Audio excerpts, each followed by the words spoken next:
नमस्कार, आप सभी का स्वागत है एक बार फिर से आपके अपने प्लेटफॉर्म बीएचयू वाले पर। मैं लेके आ चुका हूं आपके लिए कम्युनिकेशन का अगला पार्ट, मास मीडिया। जी हाँ, मीडिया से संबंधित आज हम लोग पढ़ेंगे और काफी इंपॉर्टेंट होने वाला है ये आज का सेशन।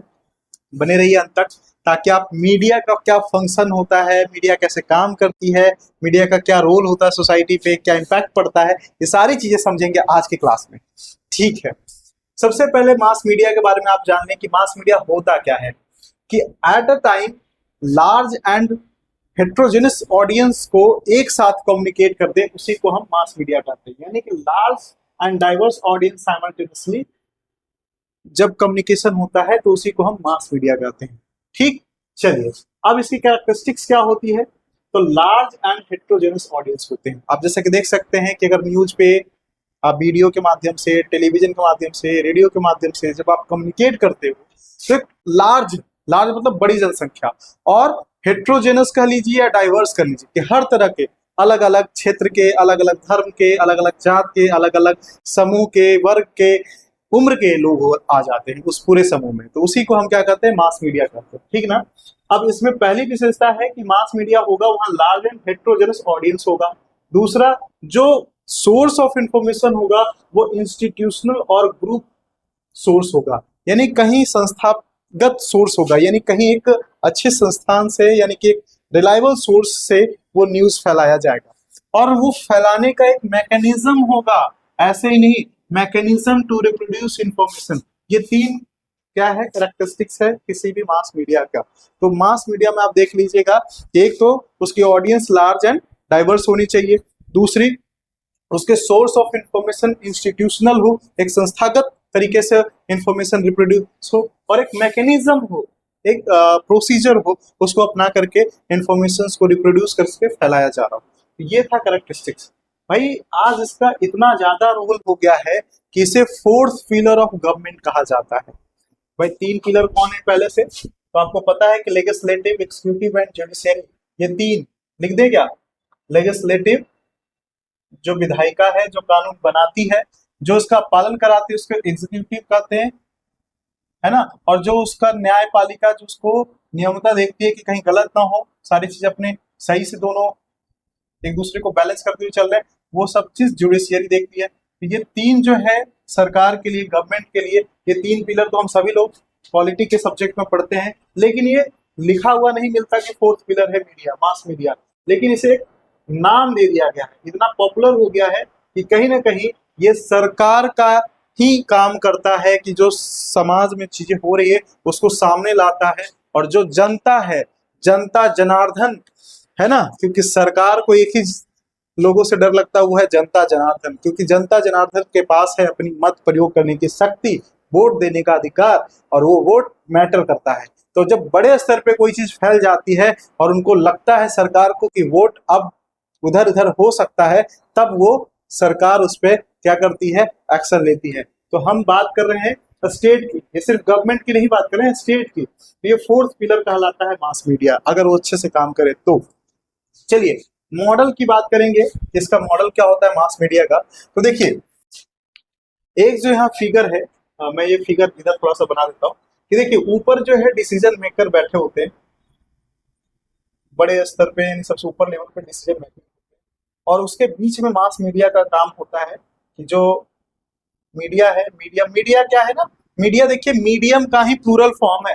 ये जो मीडिया लिखते हैं एक्चुअली माध्यम, मीडियम का प्लूरल फॉर्म मीडिया है, क्योंकि ऐसा माध्यम जो मास लोग, मास मतलब बड़े जनसंख्या तक पहुंचा दिया जा सके, कम्युनिकेशन कर दिया जा सके, उसी को शॉर्ट में मास मीडिया कहा जाता है। ठीक ना। अब नीचे जनता होती है, पब्लिक होती है।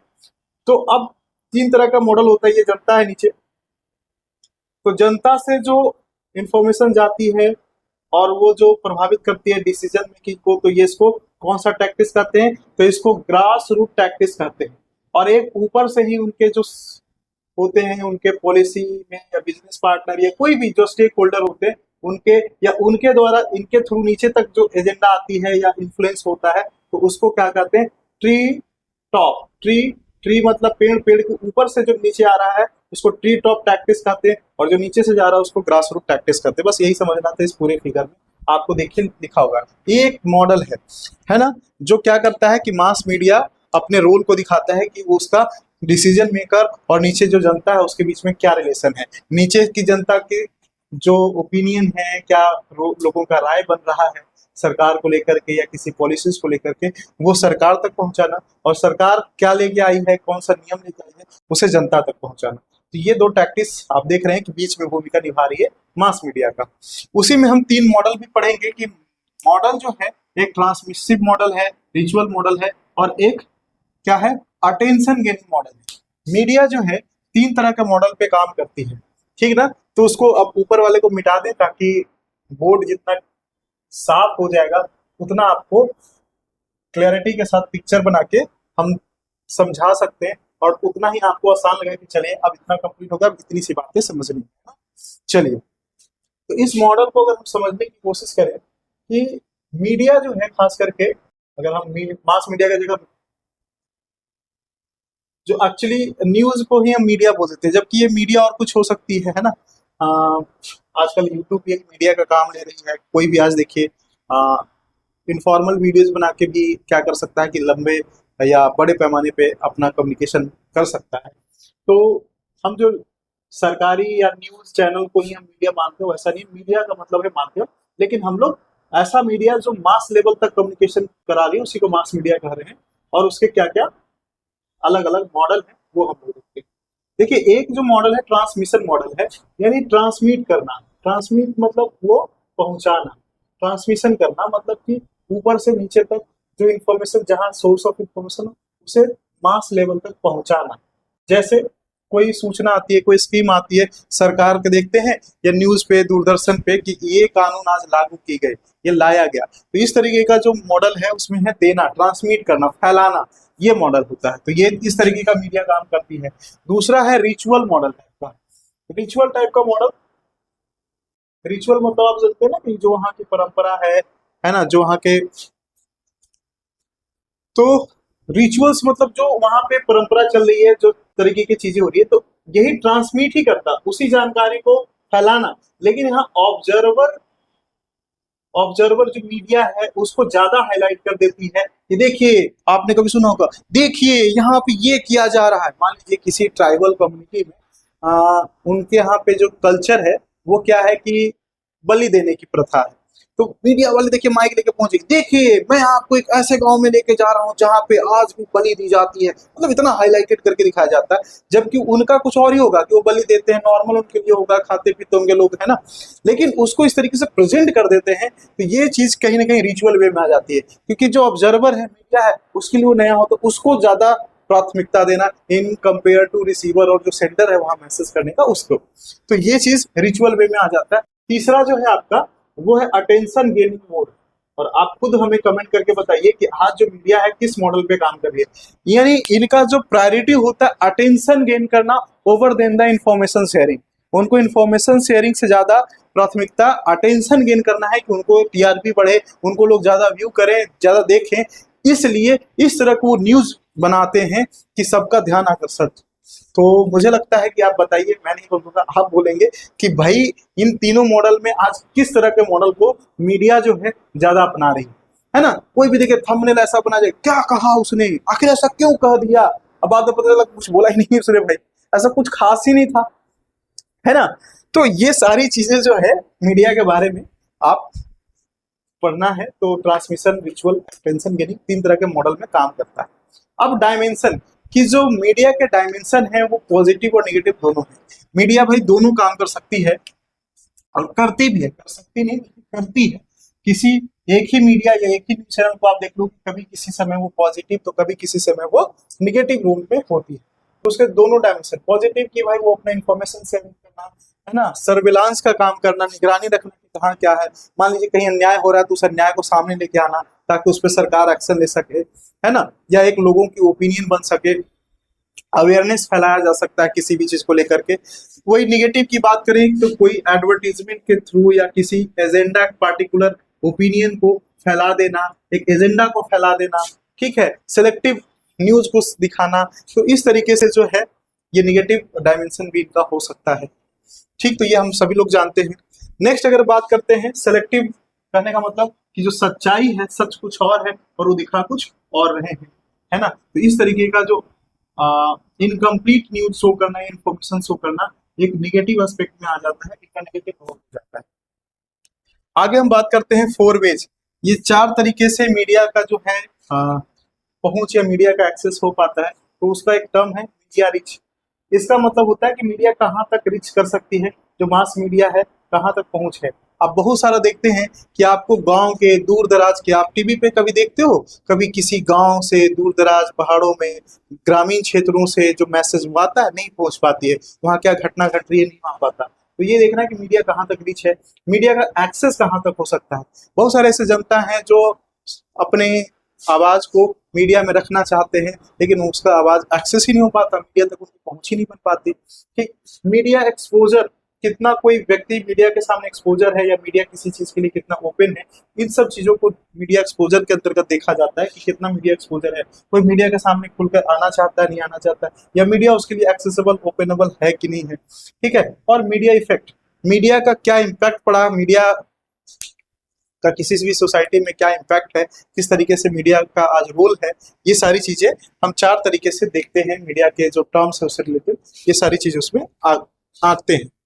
अब बात करते हैं इवोल्यूशन की, मास मीडिया कैसे इवॉल्व हुआ। तो आपको पता ही है कि मैंने बताया था कि भाई मास मीडिया जो है इवॉल्व की बात है, प्राचीन काल से ही है।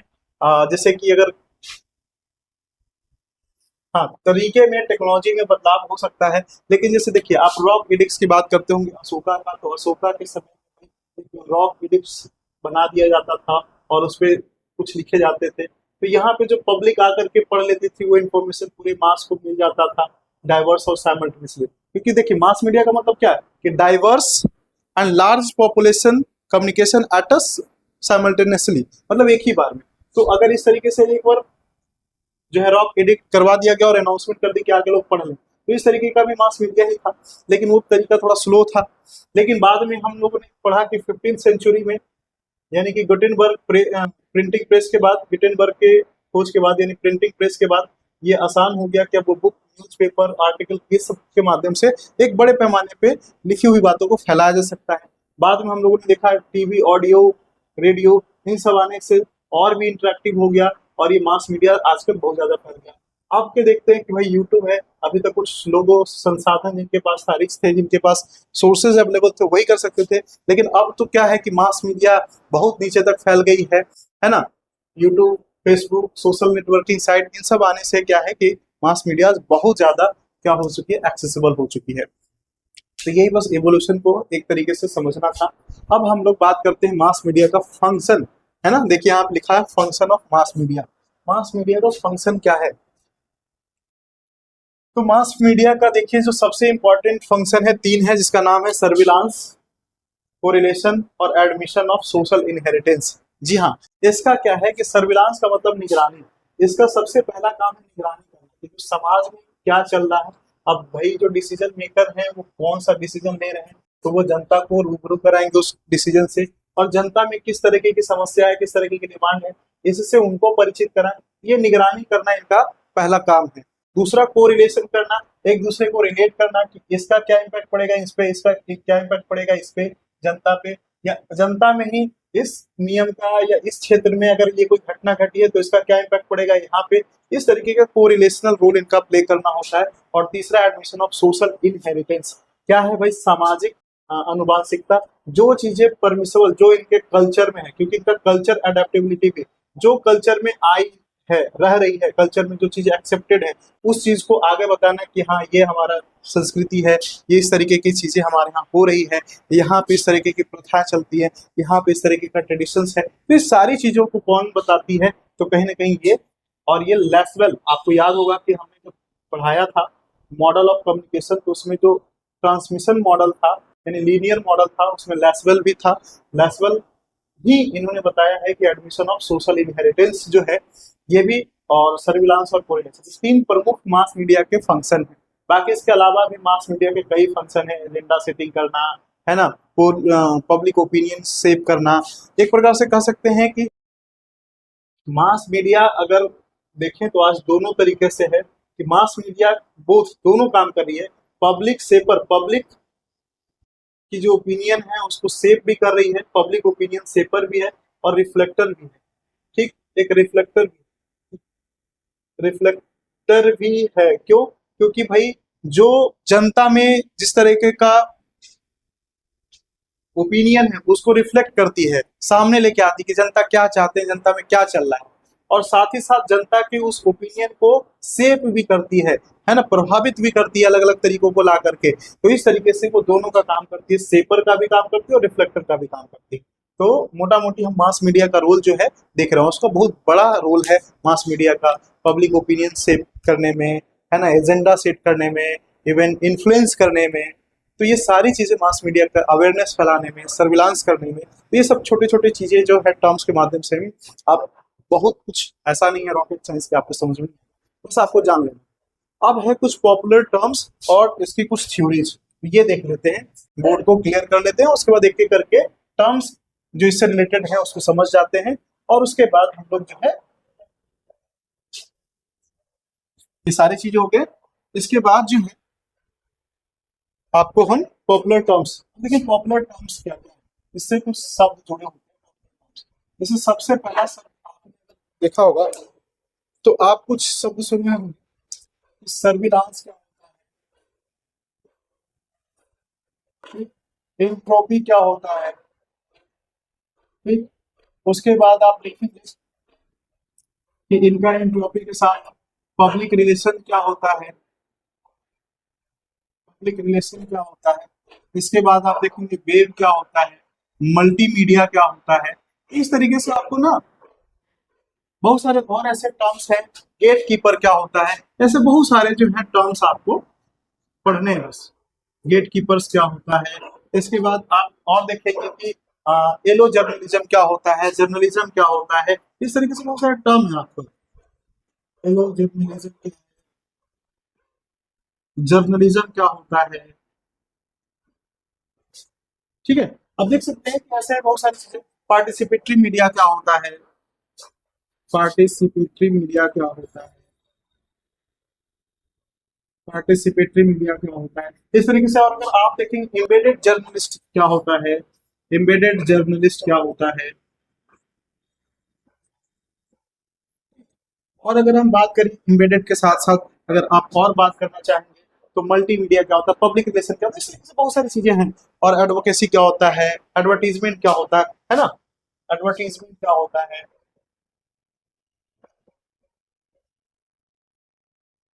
एडवोकेसी क्या होता है। ये सारी चीजें जो है, ये सारे टर्म्स हैं जो आपको समझना है ना, बहुत ज्यादा कुछ ऐसा है नहीं। और इसके बाद हम लोग मेन थ्योरीज देखेंगे कुछ, ठीक। एक एक करके देखते हैं। सर्विलांस मतलब निगरानी, जिनका नजर बनाए रखना समाज पे, सरकार पे कि क्या चल रहा है, क्या नया हो रहा है, ठीक, क्या गलत या क्या सही हो रहा है।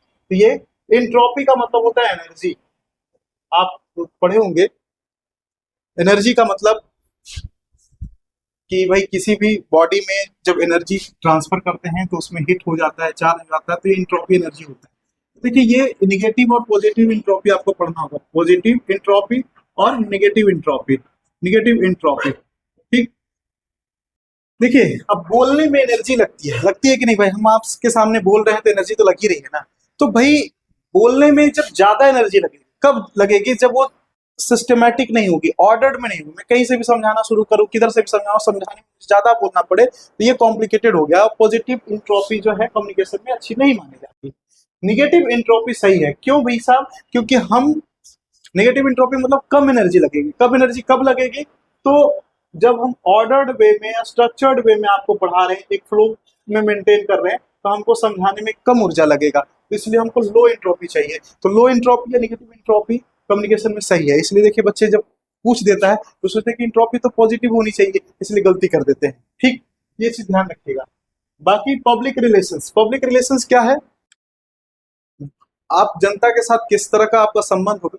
तो हर संस्था, हर जो व्यक्ति होते हैं उनका एक पब्लिक रिलेशन ऑफिसर्स या पब्लिक रिलेशन क्या होता है, सिस्टम होता है, जो पब्लिक में किस तरीके का मैसेज जाना चाहिए, नहीं जाना चाहिए, ये सारी चीजें वो डिसाइड करते हैं। कौन सा मैसेज देना है, पॉजिटिव न्यूज, कैसे रिलेशन बेहतर बनाना है, इसी पे काम करते हैं, इसलिए पब्लिक रिलेशन होता है। वेव जो एक प्रकार का कैसे है तो ना कि वेव आ गया, इस तरीके का एक झोंका आया, है ना। तो इस तरीके का किसी भी न्यूज का, जैसे आप देखते हैं ना कि एक वेव फैल गया, न्यूज का वेव फैल गया जल्दी से मीडिया में, कि ये चीज तुरंत आग की तरफ फैल गया, लोगों में जल्दी से सनसनी खबर फैल गई। तो इस तरीके की जो बात होती है वेव हो गया। मल्टीमीडिया, जब ऐसी मीडिया जिसमें कई सारे मीडिया हो, जैसे ऑडियो, वीडियो, पिक्चर्स, तो इसी को मल्टीमीडिया बोलते हैं। जैसे वीडियो क्या है, मल्टीमीडिया हो जाता है, उसमें ऑडियो भी है, वीडियो भी है ना। तो इस तरीके को मल्टीमीडिया बोलते हैं। गेट कीपर्स क्या होता है, हम लोगों ने पढ़ा था जब कैट्स ने कहा था, है ना, कि भाई पब्लिक ओपिनियन में जो लीडर्स होते हैं और जो पब्लिक के पास ऑडियंस जो बोलते हैं, उनमें गेट कीपर लगा होता है। ये जो बोला उसको कैसे प्रेजेंट किया जाए कि अच्छा रिलेशन बने या पॉजिटिव या निगेटिव इम्पैक्ट पड़े, ये इस तरीके का जो इंटरफेरेंस करने के बाद जो ऑडियंस के बीच में जो इन्फॉर्मेशन जा रही है वो कौन कर रहा है, गेट कीपर करता है। तो आप समझ गए ना गेट कीपर क्या होता है। एलो जर्नलिज्म क्या है, जर्नलिज्म पहले समझ लेते हैं तब आप समझेंगे कि एलो जर्नलिज्म क्या है, ठीक है ना। जब जर्नलिज्म क्या है, तो जर्नलिज्म एक प्रोसेस है, जर्नलिज्म एक मेथड है टू, इसमें 4 प्रोसेस होते हैं। क्या क्या, पहले गेदर किया जाता है, गेदर द इंफॉर्मेशन, इंफॉर्मेशन को कलेक्ट करना, फिर उसको एसेस द इंफॉर्मेशन, जो आया उसको एसेस करना, मूल्यांकन करना, उसके बाद क्रिएट करना, क्रिएट करना जो भी है उसको सही से समझ के क्रिएट करना, और फिर प्रेजेंट करना। ये पूरे चारों को मिला करके जो हम एक प्रक्रिया बनती है उसी को जर्नलिज्म बोलते हैं। क्या बोलते हैं, जर्नलिज्म बोलते हैं। और एलो जर्नलिज्म क्या बोलते हैं, जो हम ऐसी चीजों को, हेलो, ऐसी चीजों को अगर हम जर्नलिज्म बोलते हैं, और एलो किसको फिर बोलते हैं, जो एलो जर्नलिज्म होता है, ये जर्नलिज्म का ऐसा तरीका, बस इसको मैं मिटा दूं, जर्नलिज्म समझ गया ना। जब जर्नलिज्म समझ गया तो उसमें एलो जर्नलिज्म का मतलब हाईलाइट, आप देखिए हाईलाइट करते हैं ना, हाईलाइटर से, तो जब हाईलाइट कर दें, इतना हाईलाइट कर दें कोई न्यूज को, इवन एक्स्ट्रा कर दें, वो जितनी न्यूज बड़ी नहीं है उतना आप हाईलाइट करके प्रस्तुत कर रहे हैं, सामने वाले को लग रहा है कि भाई अटेंशन गेन करने के लिए कर रहे, बहुत ही हाईलाइटेड न्यूज है, जबकि बाद में आप न्यूज देखने लगा ऐसा कुछ है नहीं, है ना। जैसे आप देखते हैं, नमस्कार आप देख रहे हैं और मैं आपको दिखाने वाला हूँ, देखिए कैसे, मतलब भाई साहब जो न्यूज एंकर होते हैं और जो न्यूज में आज एक्टिंग की जाती है ना, गजब का मामला है। और वो एक कॉमेडी भी थे, कपिल के साथ उसमें बड़े अच्छे से शो किया था कि कैसे, मतलब कहीं भी कुछ भी हो रहा होगा ना, अट्रैक्शन या अटेंशन जो है न्यूज चैनल पे चला ही जाएगा। नमस्कार आप देख रहे हैं आपके सामने खुखार कातिल, अब भाई बच्चा डर रहा है कि भाई कौन है कातिल, मतलब ऐसा लग रहा है कि उसी के पास आ गया हो कोई भी जो। तो इस तरीके के जो जर्नलिज्म है उसी को एलो जर्नलिज्म कहते हैं। याद कैसे रखेंगे कि भाई आप हाईलाइट करते हो ना किसी भी पढ़ते समय नोटबुक पे, येलो कलर से हाईलाइट कलर, तो हाईलाइटर यूजुअली येलो कलर का होता है डिजिटली, तो इसलिए येलो जर्नलिज्म हो गया, ठीक ना। जर्नलिज्म का मतलब हमने समझा ही दिया। पार्टिसिपेटरी मीडिया मतलब ऐसे मीडिया के सिस्टम जिसमें आप पार्टिसिपेट कर सकते हो, जैसे आजकल यूट्यूब के माध्यम से, है ना, कमेंट के माध्यम से, मेल के माध्यम से आप क्या करते हो, पार्टिसिपेट करते हो। तो इस तरीके से पार्टिसिपेटरी मीडिया हो जाती है। एम्बेडेड जर्नलिस्ट क्या होता है, एम्बेडेड का मतलब क्या होता है, जड़ा हुआ। जैसे मान लीजिए कि कोई प्लेट है, उसमें कहते हैं ना कि एम्बेडेड है, ये कुछ नक्काशी एम्बेडेड कर दी गई, कुछ उसमें जो है शीशे या कुछ ऐसा जो है डेकोरेटिव आइटम जो है इसमें जोड़ दिया गया, इसी को एम्बेडेड बोलते हैं, ठीक ना। और ये इस तरीके का ही कहाँ होता है, जर्नलिस्ट या जर्नलिज्म, जैसे आर्मी में या फिर किसी ऐसे सिस्टम में, खास करके आर्मी में, कि अपना ही जर्नलिज्म या जर्नलिस्ट रखे जाते हैं उस आर्मी में, सो दैट कि ये अपने स्तर से अपना न्यूज शेयर करें, तो उसी को एम्बेडेड जर्नलिस्ट बोलते हैं, ऐसे जर्नलिस्ट को, ठीक। नेक्स्ट एडवर्टीजमेंट, या एडवर्टीजमेंट जो होता है वो क्या है भाई, प्रचार करना, है ना, एक तरह का इंफॉर्मेशन शेयर करना उस तरीके से कि सामान ज्यादा से ज्यादा सेल हो। ये ज्यादातर स्पॉन्सर्स के द्वारा कराया जाता है, जो अपने प्रोडक्ट के बारे में इंट्रो कराते हैं, सेल करने के लिए प्रेजेंट करवाते हैं, ठीक। एडवोकेसी क्या होता है, वकालत करना भाई किसी भी चीज के लिए, कोई उनका एजेंडा हो सकता है, किसी तरीके का जो है कैंपेन हो सकता है, उसमें वो एडवोकेसी भी कर सकते हैं, वकालत कर सकते हैं कि ये जनता को ऐसा करना चाहिए, इससे उनको मोटिवेट करते हैं, तो इस तरीके के एडवोकेसी हो जाती है इस तरह के प्रोसेस को, ठीक ना। तो मुझे लगता है कि जो स्पेशल टर्म्स है वो क्लियर हो गया। अब जो लास्ट है वो है आपका थ्योरीज, है ना, theories related to the mass media. अब क्या है, बस इसको थोड़े से में समझ लेंगे तो मुझे लगता है कि ये आपका जो आज का लेक्चर है, कॉन्सेप्ट है, वो कंप्लीट हो जाएगा मास मीडिया से संबंधित। तो इस वीडियो में हम लोगों ने अच्छे से समझा मास मीडिया को। तो मास मीडिया के जो टर्म्स है, थ्योरी, ये इंपॉर्टेंट है। Theory is related to mass media. अब अलग अलग थ्योरीज है, क्या कहता है भाई कि मास मीडिया के अलग अलग काम है, अलग अलग सिद्धांत है कि मास मीडिया क्या करती है, मास मीडिया को क्या करना चाहिए। तो इस तरीके के जो थ्योरी है ना, तो उसी को हम पढ़ेंगे एक एक करके। जैसे सबसे पहला है बुलेट थ्योरी। बुलेट क्या होता है? बुलेट मतलब बंदूक की गोली कितनी तेजी से फैलती है ना, तो उसी को बोलते हैं। तो उसी को क्या बोलते हैं? हाइपोडर्मिक या बुलेट थ्योरी। हाइपोडर्मिक या बुलेट थ्योरी। ऐसा इसलिए कि मीडिया का काम जो है जल्दी से मैसेज को फैला देना, और जल्दी से मैसेज फैल जाता है, तो ये बुलेट थ्योरी। ठीक, चलिए नेक्स्ट अगर हम बात करते हैं कि नेक्स्ट क्या है, तो साइकोलॉजिकल, जिसको हम बोलते हैं साइकोलॉजिकल या इंडिविजुअल डिफरेंस भी कह सकते हैं। इंडिविजुअल, सभी व्यक्ति का अपना अपना सोच होता है, अपनी पर्सपेक्टिव होता है, तो उस तरीके की डिफरेंस थ्योरी कि भाई मास मीडिया में सबके अपने अपने डिफरेंसेस होते हैं, सभी को बातों को सामने रखना, वो क्या सोचता है, वो क्या सोचता है, उसका क्या पर्सपेक्टिव है, इन सबको सामने लाना। क्योंकि अगर कोई एक व्यक्ति एक जगह पे सोच रहा है तो उसको, जैसे मैं हूँ, मैं कहीं हूँ और मैं जो सोच रहा हूँ वो तो मैं अपने स्तर से अपने आसपास जैसा सोच रहा हूँ वही सोचूंगा, लेकिन मुझे डाइवर्सिटी अलग अलग जगहों पे, अलग अलग क्षेत्र में अलग अलग तरीके से चीजें मिलती है। तो इस तरीके से साइकोलॉजिकल डिफरेंसेस को भी वो सामने लेके आता है। ठीक, नेक्स्ट अगर हम बात करें इसका और क्या नेक्स्ट थ्योरी है, तो cognitive dissonance theory. Cognitive dissonance theory. भाई अपनी समझ, अपने अपने पर्सपेक्टिव और कंट्राडिक्शंस है ना। मान लीजिए कोई किसी चीज से कंट्राडिक्शन रखता हो, कोई चीज, जैसे मान लीजिए आजकल वेज और नॉन वेज को लेकर के है ना, कुछ लोग वेज को सही मानते हैं, कुछ लोग नॉन वेज को सही मानते हैं। तो आप देखते हैं डिबेट जो कराया जाता है खास करके, है ना, कभी उस पार्टी को वेज से अच्छा है, पार्टी को लेकर के देख लीजिए, है ना, इस पार्टी को मान लीजिए कि पार्टी ए है और पार्टी बी है, उन दोनों के लोगों को बैठा कर डिबेट कराते हैं, और डिबेट में ऐसा खिचड़ी बनाते हैं, चटनी ना समझ में नहीं आता, कभी कभी तो कुर्सी उधर उधर पलट देते हैं। तो ये जो डिबेट होती है कॉग्निटिव डिसोर्सेंस थ्योरी, उसी के अंतर्गत आती है कि जो डिफरेंट या अलग अलग कंट्राडिक्टरी विचारधारा रखते हैं उनको सामने ला करके सामने प्रेजेंट कराना, इस तरीके की चीजें होती है। नेक्स्ट अगर हम बात करें सोशियोलॉजिकल थ्योरी, सोशियोलॉजिकल जो, हम अगर इसकी बात करें, जो एक गर्वनर ने दी है भाई, इसमें क्या है कि इसका काम है सोसाइटी में बड़ा इम्पैक्टफुल होता है मास मीडिया का।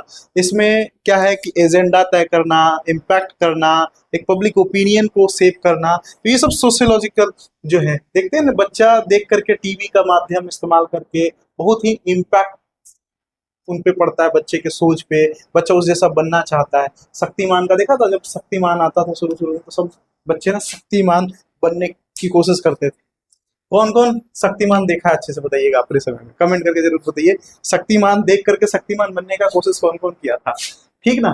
तो ये सोशियोलॉजिकल थ्योरी में यही है कि गवर्नर भाई साहब ने बताया कि भाई इनका सोशियोलॉजी में इनका कंस्ट्रक्शन, जो सोसाइटी की जो सोच है, सोसाइटी की जो पर्सपेक्टिव है, उसको सेव करने में बड़ा मास मीडिया का बहुत ही इंपॉर्टेंट रोल है। टीवी का बहुत बड़ा रोल हो जाता है, रेडियो का बहुत बड़ा रोल हो जाता है, क्योंकि जो एक मीडिया में, मास मीडिया में चीजें चल रही होती है, तो वो फिर लगभग सही मान ली जाती है, भले वो सही हो या ना हो, लेकिन वो सही मान ली जाती है, लोग उस पर बिलीव करना शुरू कर देते हैं, जैसे टीवी के माध्यम से जो दिखाया जाता है ना। अब मूवी में जो दिखाई जा रही है टीवी से, फिल्म से, लाइब्रेरी का सीन देख देख करके बच्चे कितनी बार लाइब्रेरी गए, लेकिन वो सीन रिक्रिएट नहीं कर पा रहे हैं। तो ये चीज ऐसा इसीलिए हो पाता है क्योंकि वो बिलीव करने लगते हैं, देखते हैं मूवीज में, है ना, मास मीडिया में। चलिए इसके बाद अगर हम बात करें तो नॉर्मेटिव थ्योरी होता है। इसमें क्या है कि कर्ता के रूप में क्या क्या इसके रोल हो सकते हैं मास मीडिया का। तो इसमें देखिए अलग अलग हो सकता है कि भाई इसका ऑथोरेटिव हो सकता है। ऑथोरेटिव का मतलब अधिनायक। मीडिया एक ऑथोरेटिव रोल प्ले कर सकता है, मतलब वो जो चाहे वही दिखा सकता है ना, ऑटोक्रेसी वाला बात दिखा सकता है। ठीक है, बाकी लोगों का ना सुने, जनता का ना सुने, जो सरकार या जो उसका व्यक्ति है, हेड है, जो चीज सुनाना चाहे वही सुना रहा है, दिखा रहा है, तो इस तरीके से हो सकता है, या वो डेमोक्रेटिक मोड में हो सकता है। तो हम लोगों ने ऑथोरेटिव देखा, उसके बाद अगर हम देखें तो इनका फ्री प्रेस के रूप में भी हो सकता है, ये पूरी तरह से इंडिपेंडेंट हो, और जो भी जिधर है, एक तो ऑथोरेटिव रूप में हो सकता है, दूसरा जो है फ्री प्रेस, मतलब ये फ्री है, स्वतंत्र है, हर तरह की जो न्यूज है उसको सामने ला रहा है ना, विदाउट गेटिंग बायस्ड, किसी से प्रभावित होके या बिना किसी से डरे, जो भी है वो फ्री प्रेस के तौर पे है। या फिर इनकी एक सोशल रेस्पॉन्सिबिलिटी के रूप में ये अपना सोशल रेस्पॉन्सिबिलिटी सोशल रेस्पॉन्सिबिलिटी के रूप में अपने ये प्ले कर सकता है कि भाई सोशल रिस्पॉन्सिबिलिटी का मतलब कि समाज के प्रति जिसकी रिस्पॉन्सिबिलिटी है कि सही जानकारी फैलाना, अवेयर करना लोगों को, सरकार तक जनता की बात है वो पहुंचाना, और सरकार के द्वारा जो बनाई गई नीतियां हैं उसको जनता तक अवेयर करना, उनको फैलाना। तो ये सारी अपने सोशल रिस्पॉन्सिबिलिटी के तौर पे न्याय, अन्याय, इन सारी चीजों को इनकी सोशल रिस्पॉन्सिबिलिटी में आता है। इसी में भी इनका जो है कि ये फिर क्या हो सकते हैं कि अलग अलग तरीके के रोल में आ सकते हैं और ये डिफिनेशन दे सकते हैं। एक अगर हम बात करें ऐसे में हेजमनी थ्योरी आती है। हेजमनी थ्योरी क्या होता है? हेजमनी को अगर आप थोड़ा सा समझें कि आइडियोलॉजी को प्राथमिकता दे दी जाती है इन कंपेयर टू इकोनॉमिक या इकोनॉमिक से हटा करके आइडियोलॉजी को प्रमुखता देते हैं। जैसे कई बार ऐसा नहीं होता कि कोई कर रहा है अपने फायदे के लिए, या उसके करने का मोटो जो है इकोनॉमिक गेन है, इकोनॉमिक एक्टिविटीज है, बट जब उसको वो दिखाता है, प्रेजेंट करता है, तो ऐसा लगता है कि वो आइडियोलॉजिकल काम कर रहा है, किसी विचार के प्रति काम कर रहा है, और उसमें ज्यादातर विचार को कि हम देश के लिए कर रहे हैं, समाज के लिए कर रहे हैं, कुछ ऐसा भी, कोई भी जिस तरीके से बात करते हो, तो उस तरह के कॉन्सेप्ट को हेजेमोनिकल या हेजमनी थ्योरी कहते हैं, है ना। तो ये मीडिया में देखते ही हैं कि हर कोई जो है मीडिया कि हम सच्चाई दिखा रहे हैं, हम ये लेके आ रहे हैं, हमारा काम ही यही है, हम ये इस तरीके का जो न्यूज है अपना अपना स्टेटमेंट देते हैं। तो उसके पीछे जो है उनको ऐसा लगता है कि वो कहीं ना कहीं विचार दिखा रहे हैं, कोई आइडियोलॉजी दिखा रहे हैं, लेकिन उनके साथ साथ उनका जो इकोनॉमिक इशू है वो उसको प्रायोरिटी नहीं दिखाते, लेकिन लोगों को समझ में आ जाता है ना। चलिए, तो ये भी हो गया हमारा। इसके बाद हम बात करें पॉलिटिकल इकोनॉमिक थ्योरी, जो मार्क्सिस्ट थ्योरी है, कि वो ये दिखता है कि जो भी मीडिया है उसका क्या रोल है। वो पॉलिटिकल मार्क्सिस्ट वाले अगर थ्योरी होगी तो हर चीज का कि कहाँ पे जो पॉलिटी है या इकोनॉमिक्स है या जो इकोनॉमिक स्ट्रक्चर है, जो मार्क्सिस्ट थ्योरी वाले कहते हैं कि हर चीज जो है ना उसको हम इकोनॉमिक के चश्मे से देखना चाहिए, कि किसके पास सोर्सेज है, किसके पास सोर्सेज नहीं है। तो उस तरीके का थ्योरी भी है। तो मतलब जैसा पर्सपेक्टिव रहेगा वो सब थ्योरी दिखाएंगे, ठीक है। नेक्स्ट है, अगर हम बात कर रहे हैं तो मास सोसाइटी। मास सोसाइटी का मतलब ये होता है, देखिए ये भाई मास सोसाइटी है, एक बड़ा स्तर का बड़ा समाज है, और उसमें वही वाली बात कि ये जो है दोनों काम करते हैं मास सोसाइटी में। एक तो ये सेपर भी है, उस मास सोसाइटी को आकार दे रहे हैं कि वो कैसा सोचेगा, कैसा उसके अंदर जो है उसकी अपनी थिंकिंग डेवलप होगी, साथ ही साथ उसमें क्या उनकी थिंकिंग है, किस तरीके का उनका ओपिनियन है, वो रिफ्लेक्टिव भी करेंगे, प्रदर्शन भी करेंगे, दिखाएंगे भी। तो इस तरीके से ये दोनों रोल करती है मास मीडिया। तो मुझे लगता है कि इससे संबंधित जो थ्योरी थी वो सारी थ्योरी जो है लगभग इसमें डिस्कस कर दी गई कि भाई, और आज हम लोगों ने सीखा मास मीडिया क्या है, उसकी कैरेक्टरिस्टिक्स क्या है, उसके मॉडल क्या है, उसके वे क्या है ना, उससे रिलेटेड क्या की टर्म्स हैं, उसके फिर क्या फंक्शन है ना, जो हम लोगों ने लेसवेल का भी फंक्शन पढ़ा, इसमें पूछता है। और उसके बाद हम लोगों ने पढ़ा theories related to mass media, और उसमें हम लोग अलग अलग थियरीज पढ़े, सोशियोलॉजिकल, साइकोलॉजिकल, इकोनॉमिकल, पॉलिटिकल, है ना, ये सारे थ्योरी हम लोगों ने पढ़ा, और इसमें देखा कि मास मीडिया एक इम्पॉर्टेंट रोल प्ले करती है। तो आज यहीं तक समाप्त रखते हैं, मिलते हैं अगले वीडियो में, तब तक के लिए नमस्कार।